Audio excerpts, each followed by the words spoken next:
माझ्या सिनेमात शेतकरी येत राहणार आणि देऊळबंद 2 असा कम्प्लिटली शेतीवर आहे.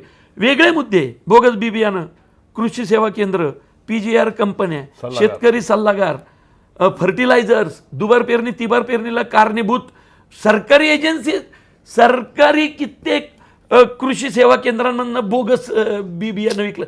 जायचं कुणाकडे शेतकऱ्यांनी? जायचं कुणाकडं? अरे बरं, ते बियाणं विकणारा पण शेतकरीच ना.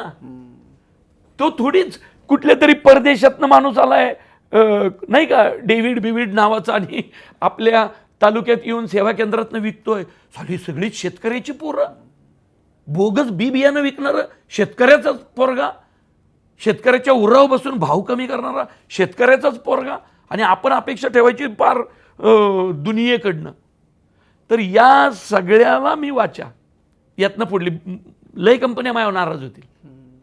म्हणजे गेल्या मुळशी पॅटर्नच्या वेळी गुन्हेगारांनी हल्ला केलता, आता मोठमोठे व्यापारी शेतीची हे विकणारे हल्ला करतील.